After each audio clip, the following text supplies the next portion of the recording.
My name is Diana Morgan. I'm 35 years old, and I'm standing in my parents' lush backyard in Boston, while the smell of charcoal and judgment fills the air.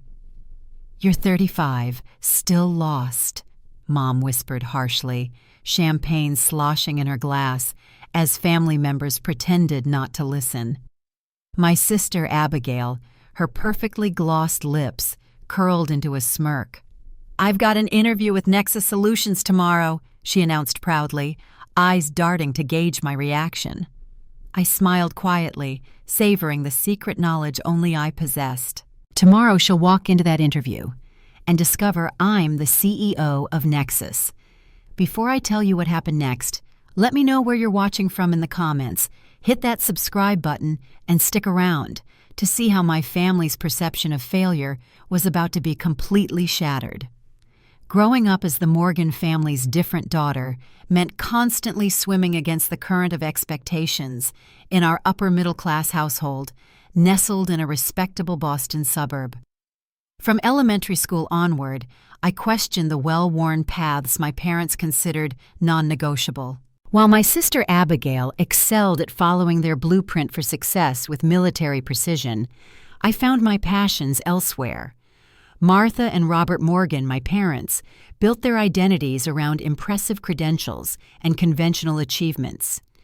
Dad graduated summa cum laude from Harvard Law before joining a prestigious firm, while Mom leveraged her Yale MBA into a banking career. She reluctantly paused to raise successful children.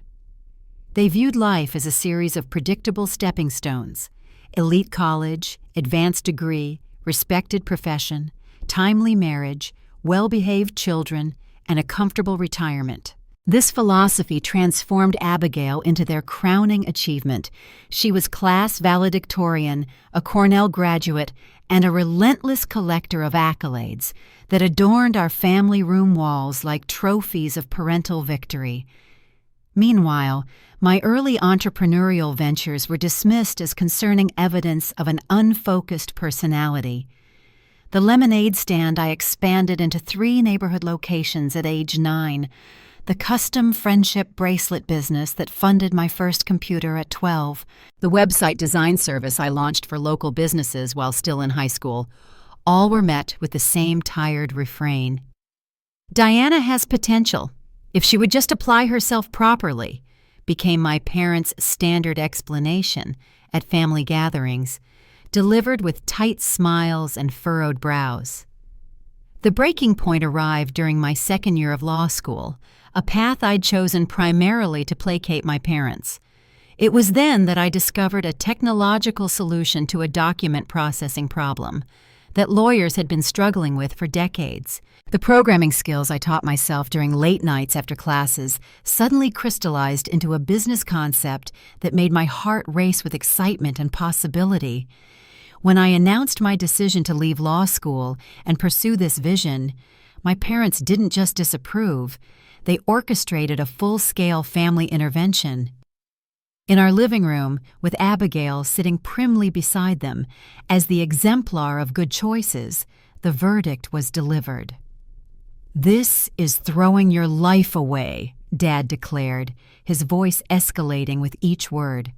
"No Morgan has ever dropped out of anything." Mom nodded vigorously, adding, "What about financial security, respect, your future family?"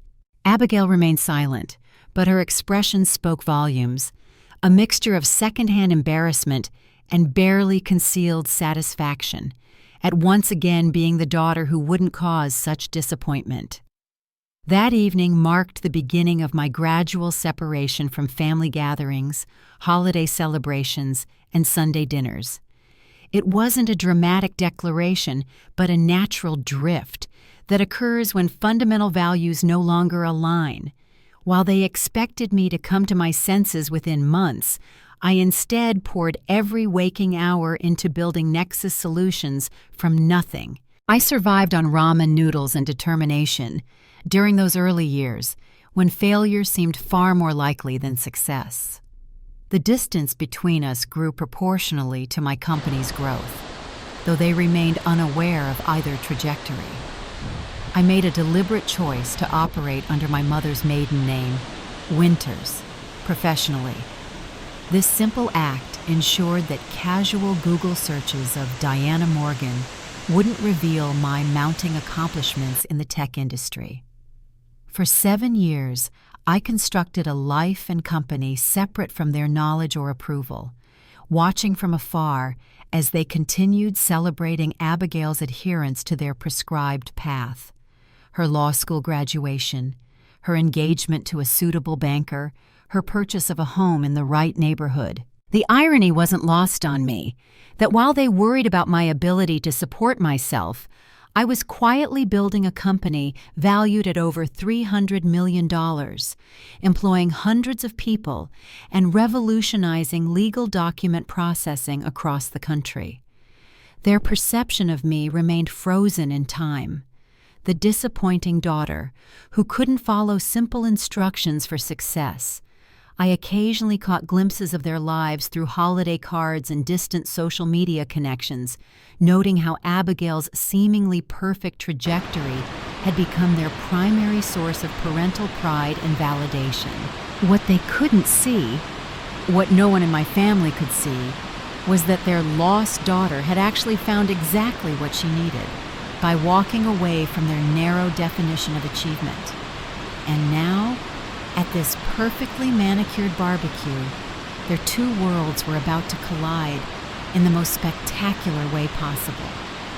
The annual Morgan family barbecue tradition began promptly at 3 o'clock on the last Saturday of June, a ritual as predictable as my mother's passive-aggressive comments about my life choices. This particular gathering marked my first appearance at a family function in nearly 8 months. A decision prompted more by curiosity than nostalgia after receiving my mother's text that mentioned Abigail had exciting career news to share. I arrived intentionally 10 minutes late, parking my modest Toyota several blocks away. Instead of the sleek Tesla that actually belonged to me, another calculated choice to maintain the facade they expected. The familiar scent of my father's carefully guarded barbecue sauce recipe permeated the air as I navigated through the immaculately landscaped backyard, where approximately 20 relatives had already assembled, each clutching drinks and assumptions in equal measure. My Aunt Caroline spotted me first, her eyebrows lifting slightly before she composed her features into what I recognized as her supportive smile, reserved for family members experiencing difficulties. "Diana, what a lovely surprise to see you here," she exclaimed with exaggerated enthusiasm, air-kissing both my cheeks while discreetly assessing my clearance rack sundress, another conscious choice for the occasion. "We were just talking about Tyler's new position at Massachusetts General," she continued, gesturing toward my cousin, who stood proudly recounting some surgical procedure to an attentive audience of relatives. Tyler acknowledged me with a quick nod before continuing his story, apparently too engrossed in medical heroics to properly greet the family disappointment. My father manned the grill with characteristic precision, spatula in one hand and timer in the other, his engineer's mind never quite able to accept barbecuing as an art rather than a science. 18 minutes each side, never more, he was explaining to my Uncle Paul, who nodded with the resigned expression of someone who had heard this lecture annually for decades.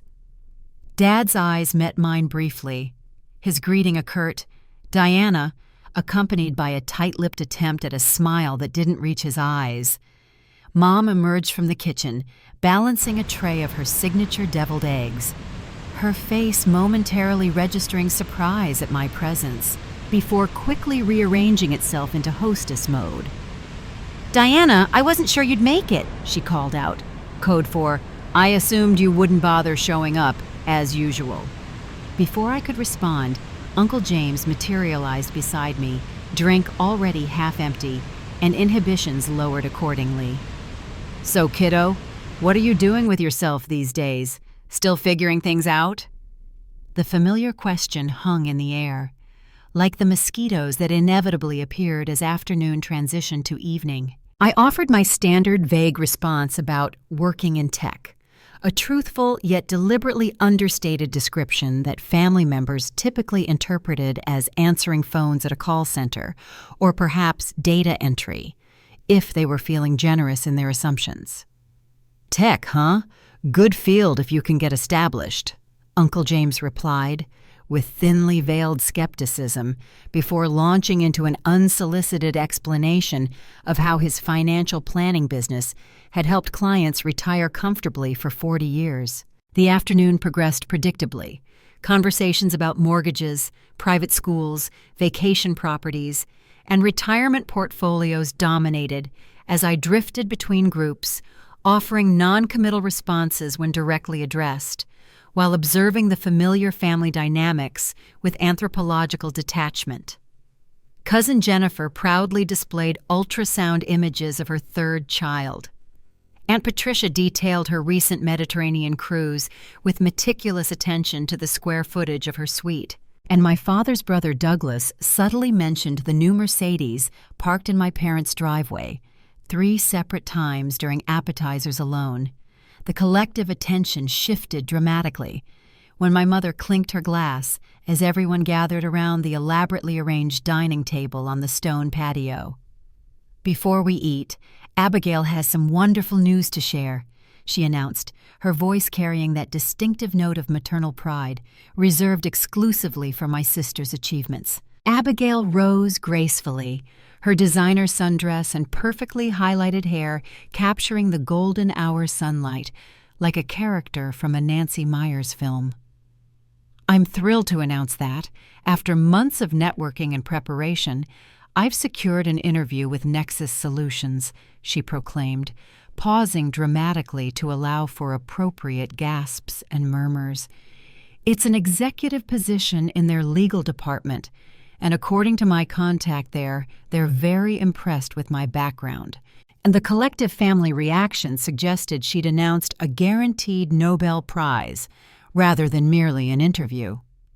Congratulatory exclamations and knowing nods were exchanged across the table.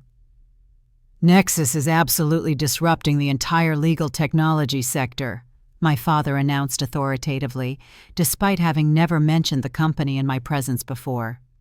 "Their valuation jumped 80% last year alone." My mother beamed while squeezing Abigail's shoulder affectionately, adding, "They only interview the very top candidates. Less than 2% of applicants even get a call back." The irony of hearing my own company's statistics quoted back to me nearly caused an involuntary laugh to escape, which I quickly disguised as a cough. Mom's gaze shifted from Abigail to me, her expression transforming from radiant pride to thinly disguised disappointment in the space of seconds.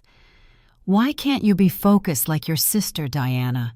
At 35, you should have found your path by now." The table fell momentarily silent, that uncomfortable quiet that descends when someone speaks aloud what others think, but know better than to say. Abigail filled the awkward pause with practiced diplomacy. "I'm sure Diana is doing fine in her own way," she said, delivering the statement with such condescension that it sounded more insulting than silence would have been. This opened the floodgates for a family-wide assessment of my perceived shortcomings, thinly veiled as concern. Aunt Patricia wondered aloud if I'd considered administrative work at a stable company with good benefits. Uncle James suggested it wasn't too late to consider community college for an associate's degree in something practical, and Cousin Tyler helpfully noted that the hospital cafeteria was hiring cashiers, with very reasonable hours and employee discounts. Throughout this public dissection of my apparent failures, I maintained a slight smile, allowing their assumptions to wash over me, while mentally reviewing the quarterly projections meeting I'd be leading Monday morning. For a company none of them realized I had built from nothing. As the conversation eventually drifted to other topics, and family members dispersed into smaller conversational clusters, I made the quiet decision. Tomorrow, after Abigail's interview, would finally be the day when perceptions and reality collided.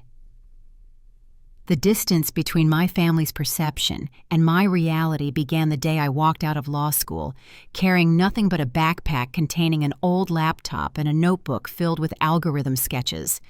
My one-bedroom apartment in Somerville became Nexus Solutions' first headquarters, with a second-hand desk wedged between my bed and the sole window that provided natural light from a narrow air shaft.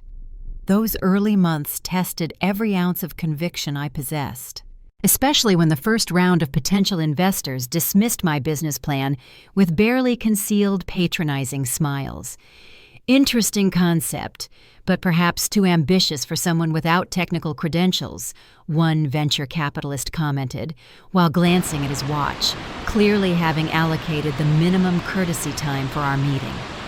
Another suggested I find a technical co-founder, preferably someone with an engineering background from MIT or Stanford, implying, without saying it directly, that my self-taught programming skills couldn't possibly be sufficient for such an undertaking. The rejections accumulated, alongside my dwindling savings, leading to nights when instant noodles constituted both lunch and dinner, as I coded until my vision blurred.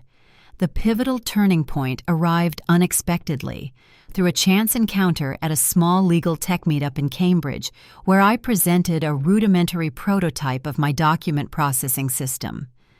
Among the sparse audience sat Rebecca Winters, a former tech executive who had recently sold her cybersecurity company and was exploring new investment opportunities. Unlike previous potential investors, Rebecca asked technical questions that delved into the core functionality of my algorithm, rather than fixating on my unconventional background or lack of Ivy League computer science degree.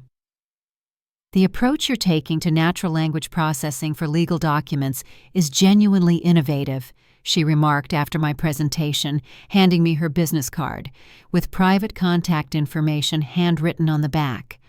Call me tomorrow. I'd like to discuss this further. That conversation led to Nexus Solutions' first seed funding, $300,000 in exchange for 15% equity, accompanied by Rebecca's invaluable mentorship and industry connections. With actual capital available, I upgraded from my apartment office to a small commercial space in Kendall Square, hired 2 junior developers, and accelerated the development timeline for our core product. The breakthrough that transformed our trajectory came during a caffeine-fueled 48-hour coding marathon, when I finally perfected the proprietary algorithm that could interpret, categorize, and extract critical information from legal documents with unprecedented accuracy.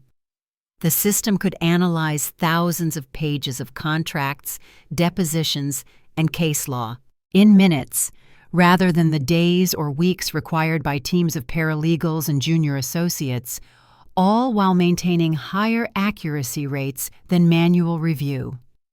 Securing our first major client required persistence bordering on stubbornness. After dozens of law firms politely declined demonstrations, Hamilton and Associates, a mid-sized practice specializing in corporate mergers, agreed to pilot our system for a complex acquisition case. Their senior partner's skeptical expression transformed into stunned disbelief when our software completed in 30 minutes what would have required his team approximately 3 weeks of manual document review. "This changes everything about how we approach due diligence," he admitted, immediately authorizing a full subscription to our platform, and subsequently becoming our most vocal advocate within legal circles. While the company steadily grew, I maintained a deliberate separation between my professional achievements and my family relationships. Operating professionally as Diana Winters, borrowing my mentor's surname, provided a convenient shield that prevented casual connections between the increasingly visible CEO of Nexus Solutions and the Morgan family's underachieving daughter. The strategic decision to maintain this divided identity stemmed not from shame, but from a desire to succeed entirely on my own merits, without either the advantage or the burden of family connections. The 18-hour workdays during those formative years left little time for family gatherings anyway, making it relatively easy to maintain the illusion that I was simply figuring things out, rather than revolutionizing an industry. Particularly satisfying milestones passed entirely without my family's knowledge. Our expansion to offices in New York and Chicago, the Forbes 30 Under 35 recognition, our Series B funding round that valued the company at $70 million, and the steady growth of our team, from 3 people to nearly 50 employees within 3 years. The most transformative business development occurred during our 4th year, when Nexus acquired Legal Metrics, a smaller competitor with complementary technology that enhanced our core product's capabilities while eliminating a potential market rival. This strategic acquisition raised our profile considerably within the industry, generating attention from major law firms, corporate legal departments, and government agencies, all seeking to modernize their document management systems. By our 5th anniversary, Nexus Solutions employed over 200 people across 4 offices nationwide, with an impressive client roster including 7 of the 10 largest law firms in the country, dozens of Fortune 500 corporate legal departments, and several federal agencies operating under non-disclosure agreements. Throughout this period of extraordinary professional growth, my family continued their pattern of occasional concerned messages, wondering when I would get serious about my future, entirely unaware that I now led executive meetings in boardrooms with panoramic views of Boston Harbor, made decisions affecting hundreds of employees' livelihoods, and regularly declined speaking engagements at prestigious universities due to scheduling constraints. The company's continued expansion necessitated moving our headquarters to a modern glass and steel building in downtown Boston, where my corner office afforded views of the very neighborhood where my parents lived, blissfully unaware that their supposedly directionless daughter operated a thriving enterprise just miles from their doorstep. By our 7th year, Nexus Solutions had grown to over 300 employees, with a valuation exceeding $300 million, with my ownership stake now representing more wealth than the combined lifetime earnings of everyone at my family's annual barbecue. The company's reputation for innovation and excellence had become firmly established within the legal technology sector, with industry publications regularly featuring our case studies and client success stories. Multiple acquisition offers from larger tech companies arrived with increasing frequency and escalating valuations, all of which I politely declined, preferring to maintain control of the company's direction and culture rather than cashing out prematurely. Through all this growth and success, I maintained the boundary between my professional achievements and my family's awareness, not from fear of their reaction, but from a gradually developing realization that their validation had become irrelevant to my sense of accomplishment or personal worth. The separation had evolved from a defensive mechanism into a fascinating social experiment. How long could these parallel realities exist before inevitably colliding? That question would soon be answered. When my sister walked through Nexus Solutions' front doors for her interview, the contrast between my family's perception and my actual circumstances hit me with renewed force as I entered my penthouse apartment overlooking the Charles River that evening after the barbecue, kicking off the deliberately scuffed flats I'd worn to maintain appearances, and stepping onto the cool marble floor of my entryway. Floor-to-ceiling windows captured Boston's glittering skyline, while the sophisticated home automation system, sensing my arrival, gradually illuminated the space and activated the built-in sound system to play a soothing jazz playlist. Shrugging off the clearance rack sundress that had served as part of my disguise, I changed into silk loungewear, and poured myself 2 fingers of 18-year-old Macallan, a small reward for enduring 3 hours of thinly veiled criticism and condescension from people whose combined net worth I could exceed, with a single month of my current income. The irony wasn't lost on me, that while my cousin Tyler bragged about his surgical residency's 80-hour work weeks, I had negotiated healthcare contracts that would determine the quality of care for thousands of patients across multiple hospital systems. My ruminations were interrupted by a call from Thomas Blackwood, Nexus Solutions Chief Operating Officer, and the person who had been with the company almost since its inception, having joined as our 5th employee after leaving a prestigious position at Oracle. "The interview schedule is finalized for tomorrow," he began without preamble, our years of collaboration eliminating the need for small talk. 8 candidates for the senior legal counsel position, including an Abigail Morgan scheduled for 10:30. Any relation? The question I'd been anticipating for weeks had finally arrived, prompting me to take a longer sip of scotch before responding. "My sister, actually. She doesn't know I'm associated with Nexus. She believes I'm still finding myself in some vague tech support role." The momentary silence on the other end conveyed Thomas's surprise more effectively than words could have. "That's quite a coincidence," he finally offered, diplomatic as always. "Should we reschedule her with another interviewer? I'm happy to handle it personally." The offer was tempting, allowing me to avoid the imminent collision of my carefully separated worlds, but something deeper pushed me toward confronting the situation directly. "No, keep the schedule as planned. I'll conduct her interview personally. Just make sure the panel members understand. This is somewhat delicate." After ending the call, professional curiosity compelled me to open my laptop and review Abigail's application materials, which had progressed through our initial screening process without my awareness or intervention. Her resume presented the expected list of achievements: Cornell undergraduate degree, Columbia Law School, 5 years at Sullivan and Cromwell, handling corporate transactions, all meticulously formatted and strategically worded to maximize impact. What caught my attention, however, were several subtle exaggerations scattered throughout. A leadership role on a case where I knew from industry contacts she had actually been a supporting associate.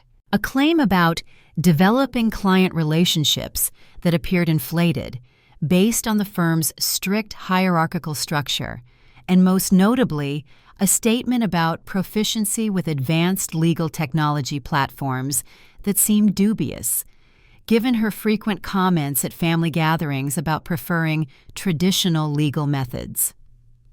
These discrepancies triggered a familiar internal conflict between my professional responsibilities and family loyalty, a tension that had remained largely theoretical until now. As CEO, I maintained strict hiring standards and expected complete honesty from candidates, often rejecting otherwise qualified applicants who demonstrated ethical flexibility on their applications. As a sister, I understood Abigail's desperate desire to secure this position, especially given our parents' relentless expectations and the competitive pressure she had faced her entire life. The professional standards I had built Nexus upon demanded fairness and integrity in our hiring process, regardless of personal connections. Yet, I couldn't ignore the complex family dynamics that had shaped both Abigail's choices and my own. Nor could I pretend that tomorrow's revelation wouldn't drastically alter our relationship and potentially ripple through the entire family system. My deliberation was interrupted by my phone vibrating with Abigail's name on the screen. Speak of the devil, as the saying goes.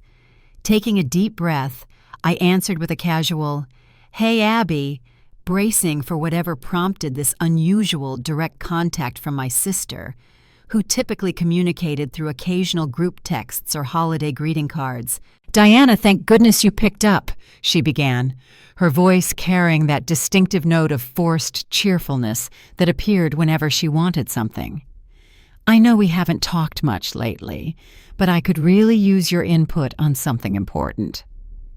The irony of her suddenly seeking my advice after years of thinly veiled condescension wasn't lost on me, but I kept my tone neutral. "What's up?" I asked, settling deeper into my leather sofa while watching a water taxi navigate the darkening river below. "It's about my interview tomorrow at Nexus Solutions. I know you work in tech even if it's not, executive-level stuff," she explained, the qualification ensuring I remembered my place in her perception of the professional hierarchy. "I thought you might have some insights about what tech companies look for, especially one as innovative as Nexus. Any advice would be really helpful." The conversation that followed bordered on surreal, as Abigail alternated between seeking genuine advice about the interview and offering condescending career guidance for my own situation. "After I secure this position, I could probably put in a good word for you," she offered magnanimously. "They must need people in IT support or administrative roles. It could be a fresh start for you, a real company with benefits and everything." I murmured non-committal thanks, while suppressing the urge to mention that I had personally designed the comprehensive benefits package she was so excited about potentially receiving. "You know, Diana," she continued, her voice taking on the familiar lecturing tone I'd endured at countless family gatherings, "it's never too late to get your life together. Look at me. I followed a clear path, made strategic choices, and now I'm being considered for a senior position at one of the most innovative companies in legal tech. You could turn things around too, with some structure and focus." The temptation to reveal everything in that moment was nearly overwhelming, but I recognized it as an impulse driven more by petty satisfaction than constructive purpose. Instead, I offered genuinely useful interview advice, stripped of any hints about my actual role. Prepare specific examples of problem solving, research the company's recent projects, and demonstrate authentic interest in legal technology's future. After ending the call with Abigail, I spent much of the night weighing various approaches to tomorrow's inevitable confrontation, considering outcomes ranging from vindictive revelation, immediately disqualifying her for the misleading resume, to quiet intervention, recusing myself and ensuring she got the position regardless of qualifications. By morning, having slept fitfully between bouts of ethical wrestling, I arrived at a decision that honored both my professional responsibilities and the complicated love I still maintained for my family despite years of misunderstanding and judgment. I would handle the situation with complete transparency and integrity, allowing Abigail to be evaluated on her actual merits, while no longer hiding my own achievements or enabling the family fiction. The morning brought uncharacteristic butterflies to my stomach. As I dressed in my standard work attire, a tailored charcoal suit, ivory silk blouse, and the subtle diamond studs that had been my first significant purchase after Nexus secured its Series A funding. My driver, Michael, sensed my unusual tension during our morning commute. "Everything all right, Ms. Winters?" he inquired, using my professional surname with a practiced discretion that characterized our 5-year working relationship. "Family matters intersecting with work today," I replied vaguely, watching Boston's morning bustle through tinted windows. "Could be complicated." Michael nodded sagely in the rearview mirror. "Those are always the trickiest situations. Best of luck sorting it out." If only he knew the full magnitude of what sorting it out would entail. I arrived at Nexus headquarters 30 minutes earlier than usual. The gleaming 32-story building's facade reflected the morning sunlight across the harbor. Security staff and receptionists greeted me with their usual respectful, "Good morning, Ms. Winters." As I crossed the marble-floored lobby toward the private elevator that accessed the executive floors, reaching my corner office on the 30th floor, I found Thomas waiting, with a leather portfolio containing candidate profiles for today's interviews.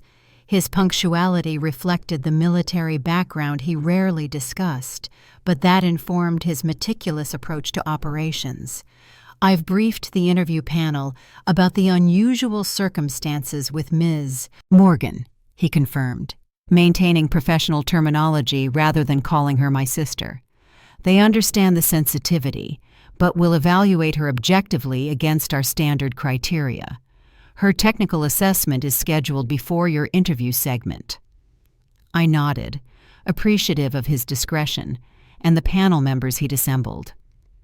Veronica from Legal, Raj from Engineering, and Sophia from Human Resources, our standard cross-functional team. They've been instructed to proceed normally and allow you to handle any personal aspects that might arise.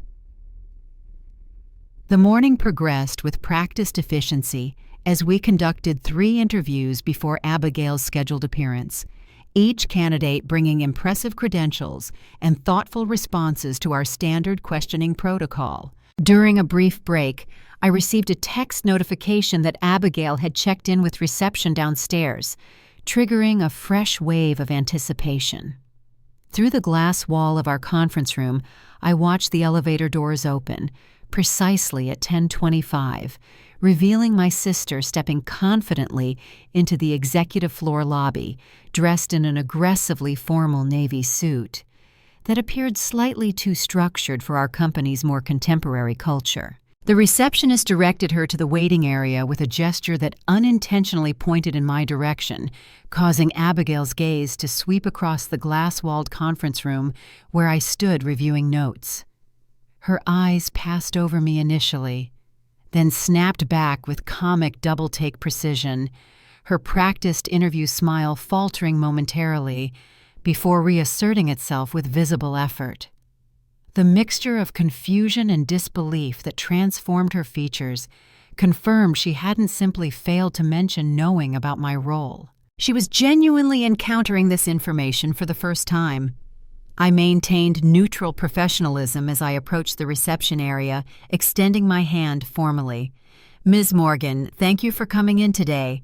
I'm Diana Winters, CEO of Nexus Solutions. Please follow me to the conference room. Abigail's hand felt cold and limp in mine, her cognitive dissonance almost palpable as she struggled to reconcile the sister she had dismissed as directionless with the executive now controlling her professional fate. "Diana, you work here?" she finally managed, her voice barely above a whisper. "You're with reception?" The assumption that I must be in an administrative role, despite my introduction, spoke volumes about the depth of her perception. I founded Nexus Solutions 7 years ago and have served as Chief Executive Officer since its inception, I clarified matter-of-factly, leading her toward our conference room, where 3 curious panel members awaited, clearly sensing unusual dynamics despite their professional composure. "We'll be conducting your interview with our standard panel approach. Please take a seat." The 90 minutes that followed ranked among the most surreal professional experiences of my career, watching my typically poised and articulate sister struggle through standard interview questions while periodically darting bewildered glances in my direction. Her responses became increasingly disjointed as she attempted to reconcile her prepared interview strategy with the shocking reality of her audience. When Raj inquired about her experience with technology platforms similar to our core product, Abigail's claim to extensive familiarity crumbled under basic follow-up questions that revealed her fundamental misunderstanding of our system's functionality. Veronica's probing about complex legal scenarios yielded similarly superficial responses that might impress non-lawyers but failed to demonstrate the depth required for our senior counsel position. By the time we reached Sophia's behavioral questions about managing professional challenges, Abigail had visibly abandoned her rehearsed responses, instead answering with uncharacteristic authenticity about struggling with work-life balance and feeling perpetually inadequate despite outward achievements. After the panel members excused themselves, leaving us alone in the conference room with its panoramic harbor views, the carefully constructed facade between my family and professional identities finally dissolved completely. "I don't understand," Abigail began, her voice unsteady. "You're actually running this entire company? The same company featured in the Wall Street Journal last month?" I nodded, allowing her the space to process this revelation at her own pace. "Why didn't you ever tell any of us? Why would you let Mom and Dad think you were—" She trailed off, apparently unable to verbalize the family's collective assumption about my circumstances. "Failing? Struggling? Lost?" I supplied calmly, because their definition of success never aligned with my vision, and at some point I stopped needing their validation to measure my own worth. Abigail's expression cycled rapidly through disbelief, anger, embarrassment, and finally settling into something resembling panic. "So yesterday, when everyone was talking about how directionless you are, and I announced my interview here, you already knew I'd be conducting your interview?" "Yes." The implications of this sequence appeared to hit her with physical force, her shoulders slumping as color drained from her face. "God, I even called to give you career advice, offered to help you get an entry-level position." A hysterical edge crept into her voice. "This is humiliating." Rather than responding immediately, I walked to the office kitchenette and returned with 2 glasses of water, placing one before my visibly distressed sister. "Abigail, I didn't orchestrate this situation to embarrass you. You applied through normal channels, were screened by our HR team based on your qualifications, and progressed to interviews without any intervention from me." Taking a seat beside rather than across from her, I continued more gently. "What troubles me isn't that you didn't know about my position. That was my choice to keep private. It's that your application contains several claims that don't align with the reality of your experience." The directness of this observation caused her to flinch slightly before her legal training reasserted itself. "I may have emphasized certain aspects of my experience to highlight relevant skills," she began defensively, before abruptly stopping herself. Something unexpected happened then. Abigail's carefully cultivated professional mask crumbled entirely, as tears formed in her eyes. "Do you have any idea what it's like?" she asked quietly. "Being the successful daughter that Mom and Dad parade around? The expectations never stop increasing. Cornell wasn't good enough. It should have been Harvard. Making law review wasn't enough. I should have been editor. Every achievement just raises the bar for the next impossible standard." This raw vulnerability from my perpetually composed sister caught me completely off guard. Each family gathering, I have to arrive with some new accomplishment, some evidence that their investment in me is paying off, she continued, wiping tears with uncharacteristic disregard for her makeup. When I heard about this position at Nexus, it seemed perfect, prestigious enough to satisfy them, challenging enough to actually engage me. I've been miserable at Sullivan and Cromwell for years, but quitting without something better wasn't an option. The revelation of Abigail's private struggles beneath her seemingly perfect adherence to our parents' expectations shifted something fundamental in my perception of our family dynamics. The golden child and the disappointment suddenly appeared as 2 sides of the same damaged coin, both responding to parental conditional love, just with different coping mechanisms. "I had no idea," I admitted, reaching across the conference table to squeeze her hand briefly. "From the outside, you always seemed completely aligned with their vision, thriving under the same expectations that felt suffocating to me." Abigail gave a hollow laugh. "That's what makes this so ironically perfect. You escaped their expectations and built something extraordinary on your own terms. I followed their blueprint exactly and ended up miserable, faking qualifications for a job interview at my rebellious sister's company. The absurdity of the situation finally broke through the tension, causing us both to laugh, with a genuineness I couldn't remember sharing with my sister since childhood.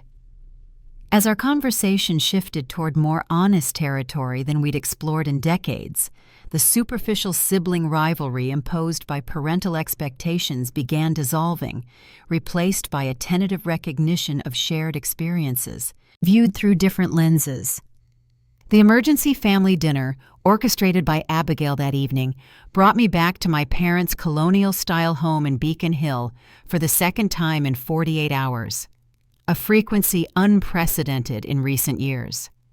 My mother's confusion was evident when she opened the door to find me standing beside Abigail, both of us arriving in the same vehicle rather than separately, as would have been expected given our historically distant relationship. "Diana, I didn't realize you were joining us," she remarked with poorly disguised surprise, her gaze flicking between my business attire and Abigail's uncharacteristically subdued expression. Abigail mentioned needing to discuss something important, but didn't specify. "This concerns all of us," Abigail interjected with unusual assertiveness, guiding me into the formal dining room, where our father already sat, reviewing documents at his customary place at the head of the table. Robert Morgan glanced up with mild irritation at the interruption, his reading glasses perched low on his nose, before registering my unexpected presence. "Diana, is everything all right?" The automatic assumption that my appearance at an unscheduled family gathering must indicate some personal crisis spoke volumes about their perception of my life's stability. Before I could respond, Abigail took control of the narrative. "Mom, Dad, we need to have an honest conversation about something important. It's about my interview today." My mother brightened immediately, interpreting this as good news about the position we'd heard so much about at yesterday's barbecue. "Did they offer you the job already? I told your father they would recognize your qualifications immediately." Her enthusiasm dimmed slightly as she noticed Abigail's lack of celebratory energy. "What happened, sweetheart? Did something go wrong?" My sister took a steadying breath before continuing. "The interview went differently than expected. I discovered something significant about Nexus Solutions that none of us knew." She paused, glancing at me, a silent request to take over the revelation. "I founded Nexus Solutions 7 years ago when I left law school," I stated simply, watching their expressions shift from confusion to disbelief. "I've been serving as CEO since its inception. The company currently employs over 300 people nationwide and was valued at $312 million during our last funding round." The stunned silence that followed stretched uncomfortably until my father broke it with characteristic skepticism. "That's impossible. We would have known something like that." My mother's reaction proved more immediately practical. "Nexus Solutions," she repeated slowly. "Diana Winters is listed as the founder in all the articles." She reached for her phone, typing rapidly. "You've been using a different name professionally?" Rather than answering directly, I watched as she scrolled through search results, her eyes widening progressively as connections formed. "There's a profile in Forbes from last year," she murmured, more to herself than to us, "and a Wall Street Journal feature about disrupting legal technology." Her gaze lifted from the screen to study my face with newfound uncertainty. "This is actually true? You really built this company?" My father had retrieved his own laptop, conducting his own verification, with increasing agitation. "This makes no sense. Why wouldn't you tell us about this level of success? Why maintain the impression that you were struggling all these years?" The genuine confusion in his voice reflected the fundamental disconnect between us. the inability to understand why his approval might not represent the ultimate validation. Because, I said it in life, the measure of my success isn't whether it impresses you. I replied without hostility, simply stating a realization that had crystallized over years of separation. When I left law school to pursue my vision, the family consensus was that I was making a terrible mistake. Rather than constantly defending my choices against criticism, I found it simpler to create distance.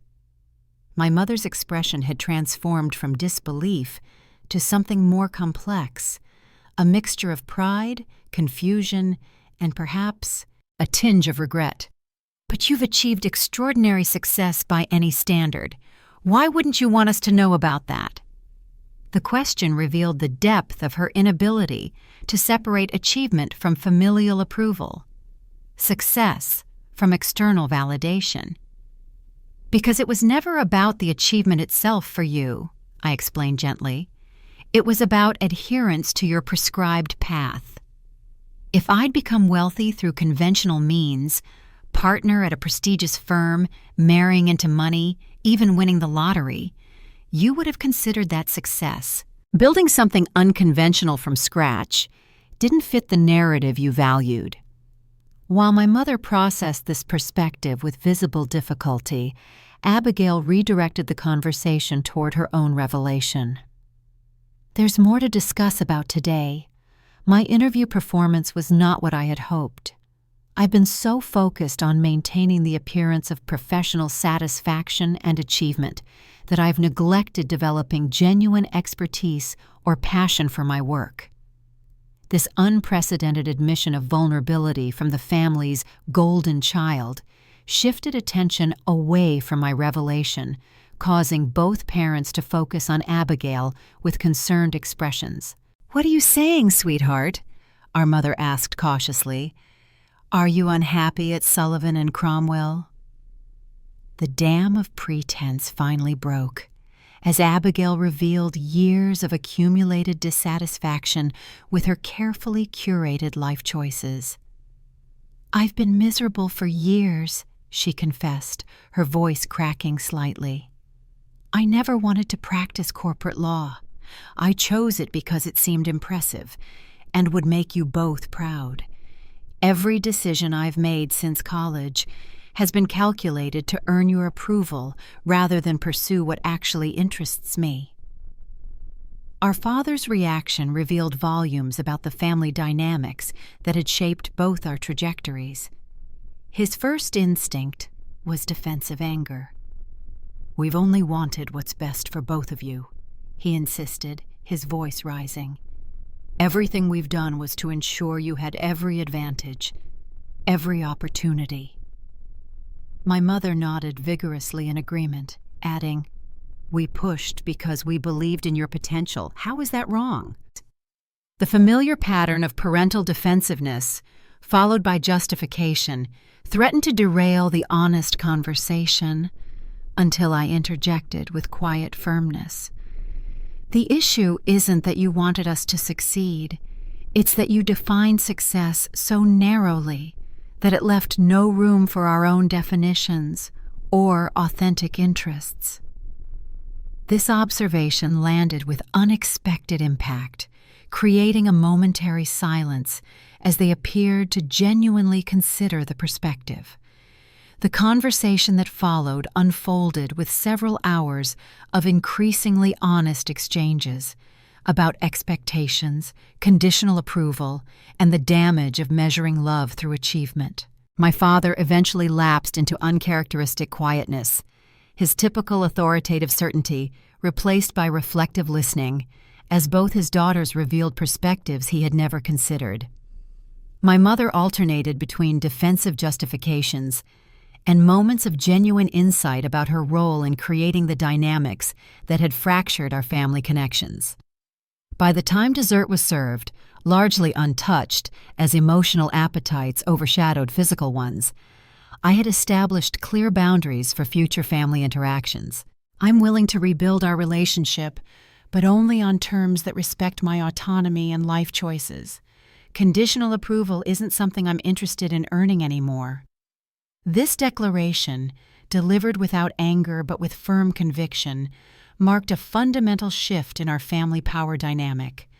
The evening concluded with tentative steps toward a new understanding. Not instantaneous healing of decades of misalignment, but the beginning of a more authentic connection, one based on who we actually were, rather than who our parents had expected us to become. 6 months after the revelations that transformed our family's understanding of success and achievement, the Morgan family dynamics had shifted in ways both subtle and profound. My parents' spacious home, once adorned exclusively with Abigail's accomplishments, now displayed framed articles about Nexus solutions, alongside photographs from both daughters' lives. An external representation of internal changes gradually taking root. The most significant transformation occurred in my relationship with Abigail, which evolved from distant competition to genuine collaboration. After she declined the position at Nexus, acknowledging honestly that her qualifications didn't match the role, she accepted my offer to help her explore career paths that genuinely engaged her interests. Our weekly coffee meetings became opportunities for authentic connection, as she gradually uncovered a passion for educational technology that had been buried beneath years of parental expectations.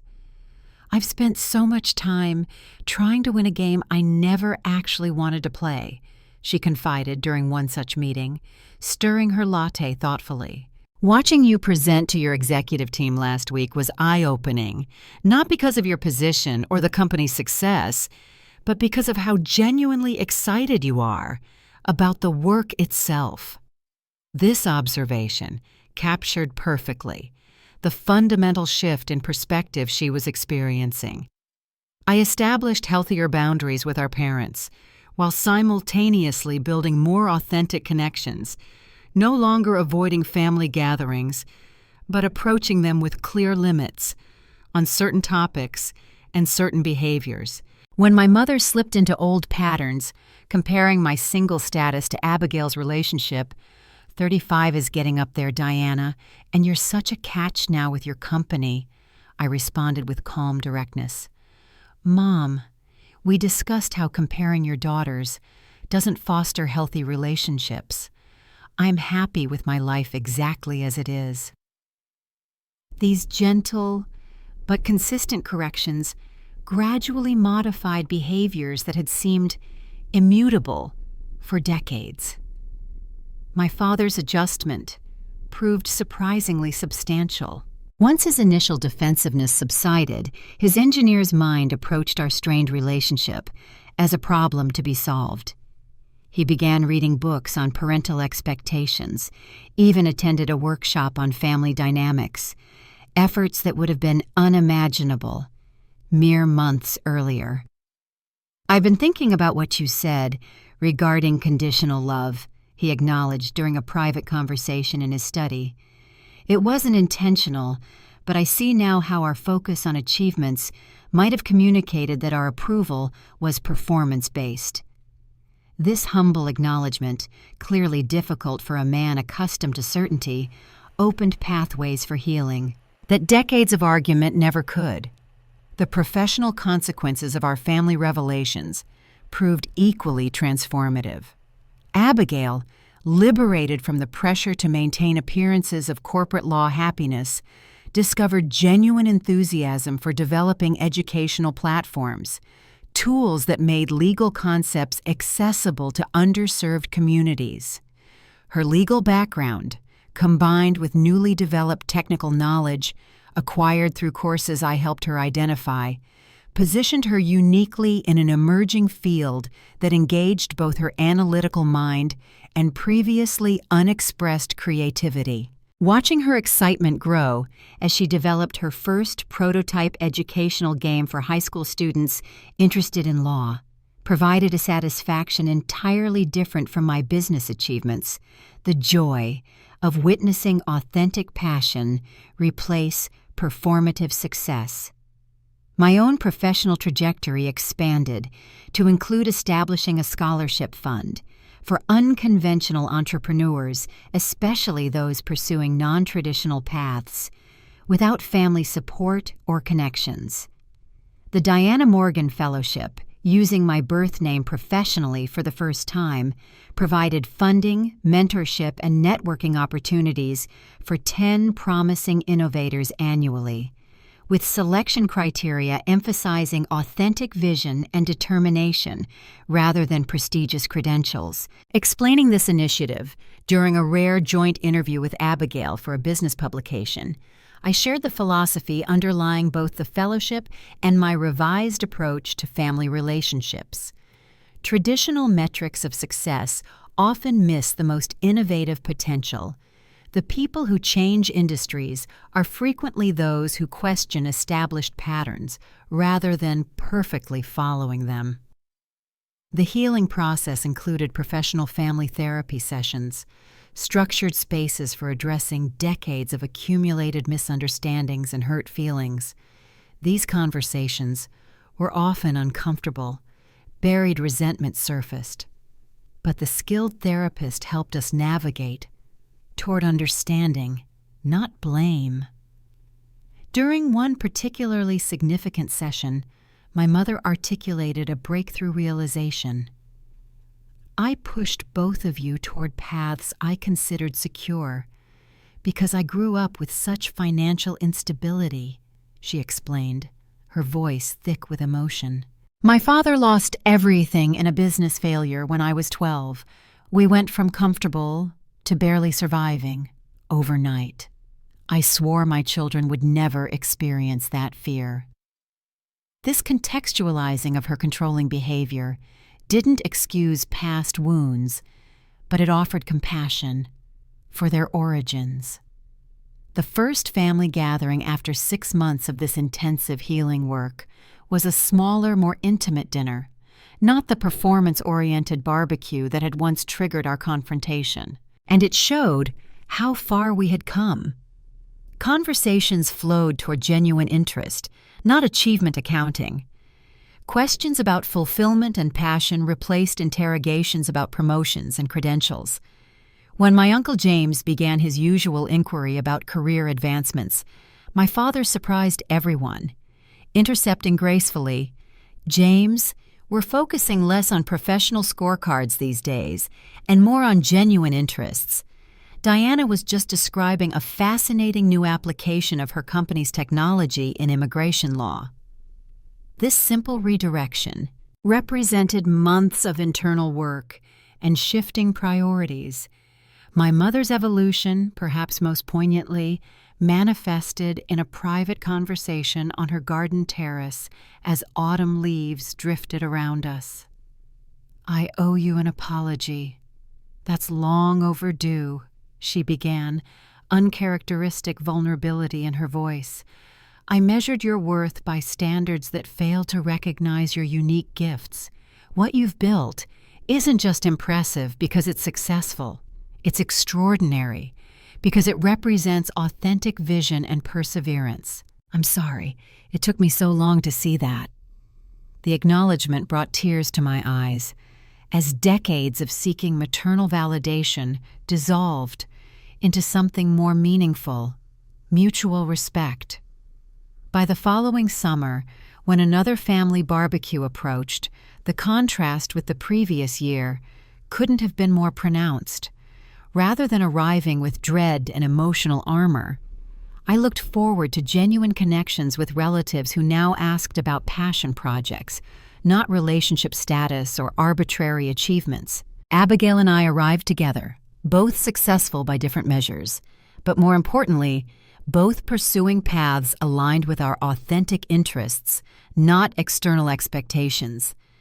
The most profound transformation, however, wasn't in career trajectories or family gatherings. It was in my internal relationship with success itself. The validation I had unconsciously sought, even while rejecting my parents' definition of achievement, gradually dissolved into something more sustainable, satisfaction derived from creation, not recognition. From authentic expression, not external metrics, this shift represented the true liberation from family patterns. It allowed me to appreciate accomplishments without being attached to others' perceptions of their value. The life lesson that emerged from all this transcended cliches about following dreams or standing up to parental pressure. It revealed a subtler truth, the difference between rejecting others' definitions of success and truly creating your own. The courage required wasn't in confrontation, but in quiet persistence, in building something meaningful while letting go of the need for validation from those who couldn't yet understand it. As I reflect on this journey, from apparent failure to recognized success to something even deeper, I realize this. The most important freedom isn't financial independence or professional autonomy. It's the liberation from seeking approval as a measure of your worth. The peace I discovered didn't come from proving my parents wrong. It came from reaching a place where their opinion, whether critical or approving, no longer defined my sense of fulfillment. Have you ever had to choose between family expectations and your authentic path? How did you navigate that challenging terrain? I'd love to hear your story in the comments below. And if this reflection resonated with you, please consider subscribing, clicking that like button, and sharing with someone else who might need this today. Because sometimes, knowing we're not alone is the most healing gift of all. Thank you for being here. And remember, true success isn't what others can see and applaud, but the quiet alignment between your deepest values and your daily choices.